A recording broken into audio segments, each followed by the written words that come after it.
Hello, thrill seekers. It's my wife's birthday today, so happy birthday, Adriana. There you go. All right, I put a new thing on my blog today, which is new because it is a piece that I wrote for my book, The Other Side of Nothing, and cut it out. The blog explains all of that, and it's at hardcorezen.info. That's my blog, so look it up. Put a new episode of my podcast, another piece of the Buddha's Alone Together with Buddhas thing that I've been doing all along for a while, and recorded that on last Monday and put it up on last Friday. Recorded a new one yesterday, which I'll put up on Friday. I'm starting to put these up on Fridays, so I'm trying to have one new thing up every day, every weekday anyway. So on Mondays it'll be a blog, and on Fridays it'll be a podcast. Let's hope that I can keep it up. And I tried a new thing yesterday. I put up a moldy oldie. I found in the vaults an old video I did and re-uploaded it with a new introduction, and I'm going to see if I can keep doing that every Monday as a kind of, an extra bonus thing for everybody. So, on my video about UFOs that I did last week, I mentioned a line in the Jacques Vallée book in which he said that it doesn't matter if UFOs exist or not. He said it matters to him as a scientist whether UFOs exist or not, but in terms of their influence on society, it doesn't even matter. At this point, they might as well exist. It doesn't. If they exist or not, they still exert an influence, and he compared that to Jesus. Jesus may or may not have existed, but he still exerts an influence, even if he did not exist at all. And that prompted some interesting responses,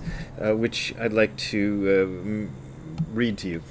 There was a comment. One thing I'll tell you, folks, if you leave a comment on this YouTube channel and then withdraw it, just delete it right after you leave it, I still get it. It still comes to me. So I see all these comments that end up getting deleted by the people who comment them. And this one from Unchained81, who apparently deleted it, says, "When you meet Jesus face to face, tell him," with a capital H, "he doesn't matter." Both are capital H's. Think about that. So when you meet Jesus face to face, tell him that he doesn't matter. Think about that. I assume the person is a Christian, and this is the problem. So the question I want to raise is, did Buddha exist, and does it matter if Buddha existed? And this is related to the question of, did Jesus exist? Years ago, not that many years ago, I was really getting into researching about the historical Jesus. And I have a friend who's also, he's way beyond me in terms of that. He's sort of an amateur Jesus sleuth, and so reads all the stuff about it and the historical research, so I get a lot of info from him. And Bart Ehrman, who's a famous Jesus scholar, put out a book called Did Jesus Exist? I don't know how many years ago, maybe 10 years ago, in which the conclusion is, yes, Jesus existed, but probably most of what we have about him in the Gospels is incorrect. My friend, who's the amateur Jesus scholar, he is a mythicist. He's been reading a lot of this stuff, and he falls in line with the mythicists who say that Jesus didn't exist at all, that he's a completely made-up character. Well, how does that apply to Buddha? Well, let me answer that question with a question. No, I'm not going to answer it with a question. I'm just going to answer it with some quotes.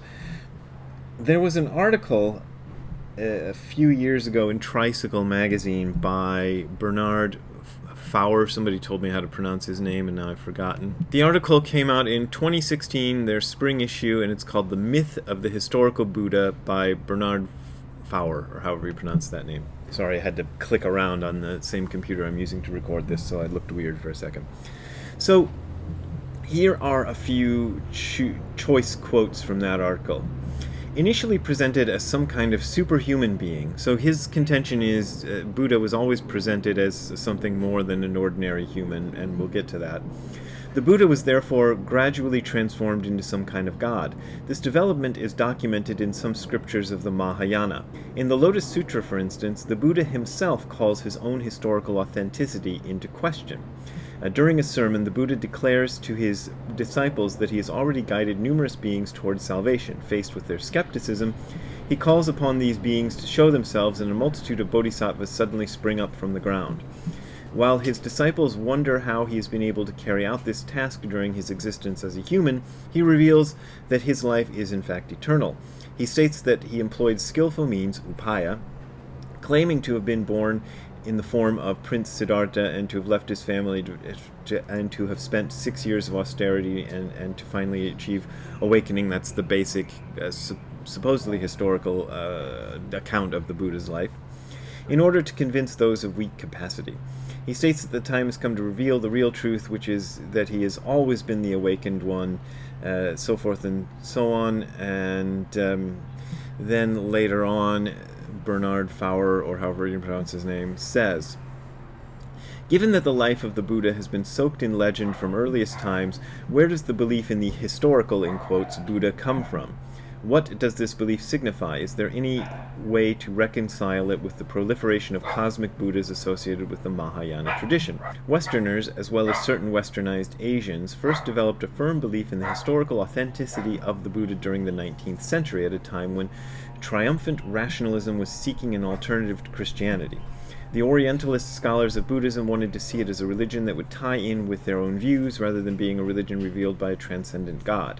Their Buddhism was seen to be a human, moral, and rational religion founded by an extremely wise individual, etc., that he's a historical figure. And he then goes on to say, attempts were then made to apply to the biography, in quotes, of the Buddha the same methods of critical historical analysis that were applied to Jesus. So that's what I mentioned to you about the scholarship into whether Jesus existed. A process that continues even today. As a result, the historical Buddha began to overshadow the metaphysical Buddha of the Mahayana tradition, etc., and be seen to be authentic. And there's a lot more in that article, but I'm not going to sit and read it to you like story time in kindergarten.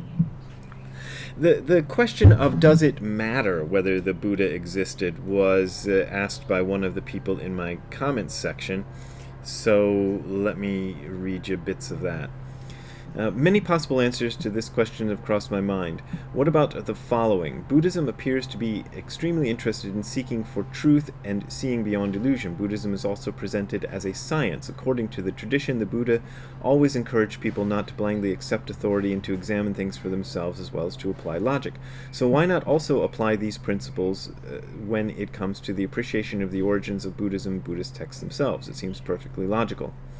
Why should a truth-seeking philosophy dress itself in mythology presented as fact and unrealistic and romantic miracle stories developed through ages by what probably were thousands of individuals and representatives of different philosophical schools of thought? Isn't the whole idea of hypothesizing and clinging to the idea of historical, physical, and biological origins of a Prince Gautama Buddha and beliefs and lineages of teachers going back 2,500 years to this individual actually in conflict with the Buddhist idea that everything originates within the mind?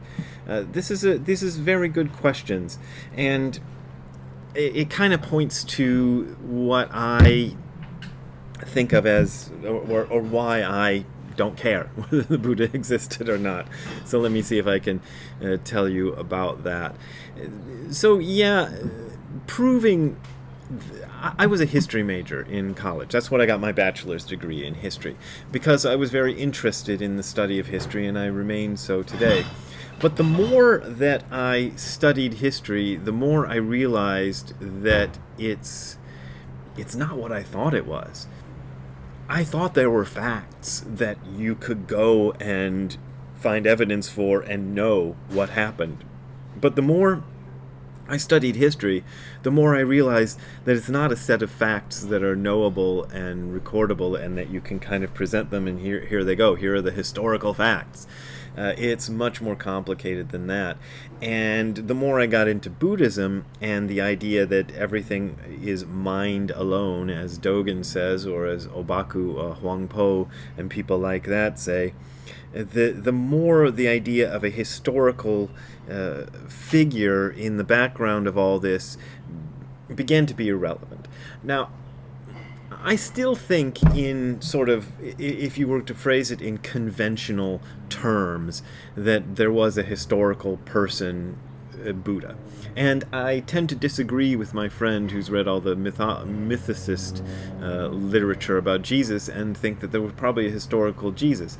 And I think in the case of Jesus, most of the stuff we know about him is probably not true, but I think there was a person at the back of all this. Although I've listened to my friend's reasoning about why he thinks there wasn't, and I think, well, yeah, there's a good case to be made that he wasn't. In the case of the Buddha, as contrasted to Jesus, Jesus had a career of about 3 years. So even if we accept that he was a real person, there was only 3 years of records to it. And in the case of the Buddha, he supposedly became enlightened around the age of 30 and died at the age of 80. So that means there's 50, right? Am I right? 50, 60, yeah, 80 years of stuff. So there's a much more solid foundation. He was around, he had a career of 80 years as opposed to Jesus's 3. So there's a lot more meat to chew on. I don't know if that's a good metaphor, but there's a lot more stuff there to serve as evidence of his historical reality, even though it was 500 years before Jesus. But then again, there are reasons to suspect that it's, well, we know it's been highly mythologized, as in the examples I gave you before, and maybe even all the way back to the beginning it's highly mythologized. One of the things that makes a huge difference in whether in the question of whether Jesus existed as opposed to the question of whether Buddha has existed is because there's so much more at stake when we're talking about Jesus. Because Jesus was supposed to be the unique Son of God here on earth, and he proved that by doing miracles and then doing the ultimate miracle of dying and raising himself from the dead 3 days later. And for a lot of Christians, I won't say all Christians, but for a lot of Christians, the whole thing would fall apart if you found out he didn't exist. So there's for Christians who believe that Christianity has been a great thing for Western civilization, and I would say probably for the most part it has been a really good thing. I know there's the Crusades and all the rotten stuff, but as far as the ethical teachings and stuff, I think Christianity has been overall more good than bad. And the fear is that if you were to ever prove that Jesus didn't exist, then, well, the whole thing just falls apart, and you know, we can all just go crazy and run naked through the streets fornicating and killing each other because he wasn't the Son of God, because he never existed, and yay, yippee. You know, I guess that's sort of the fear that's lurking behind that. In the case of the Buddha, it didn't claim his authority came from a supernatural source or that he was unique. Now, I know Bernard Faure sort of argues that he did, but I think he's wrong. and I know that I'm on shaky ground arguing with a scholar of his stature, but I think this idea that Buddhist modernism, as they're calling it these days, that the idea that Buddha was always regarded or was initially regarded as a human being who did something extraordinary rather than as a superhuman. The idea that that's incorrect and that's a thing that only Westerners have lately put onto it, that aligns too much to me with the trends in scholarship these days of trying to kind of make everything, you know, the fault of the bad European and American people who ruined everything.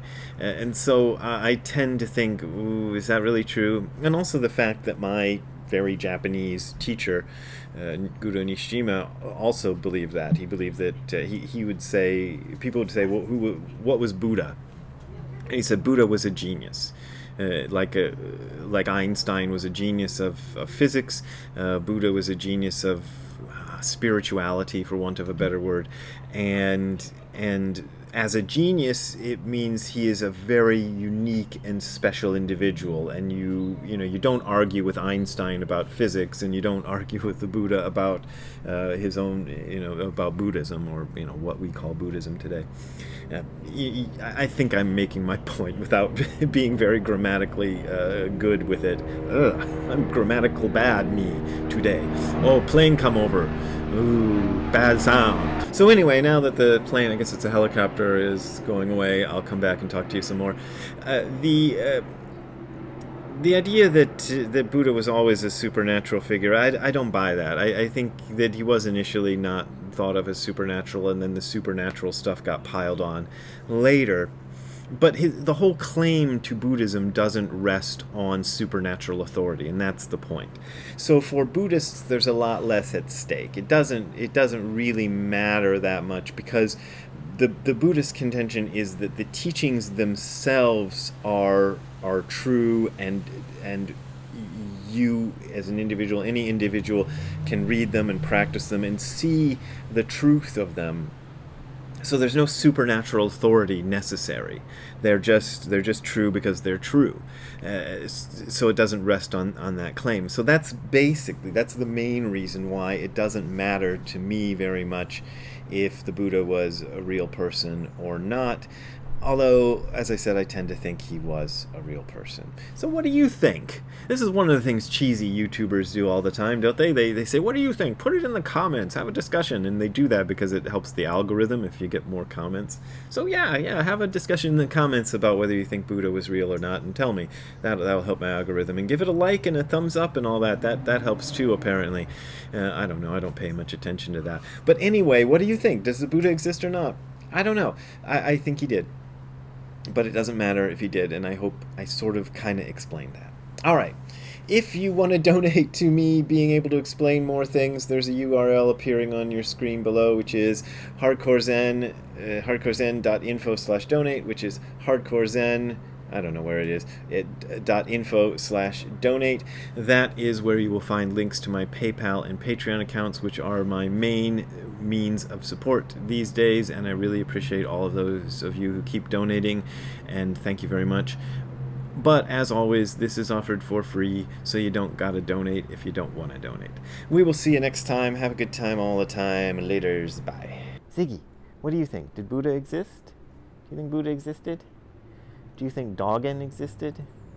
Do you think food exists? Food?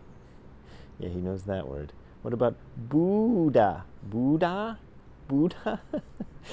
Okay. We'll see you later, Ziggy. Bye.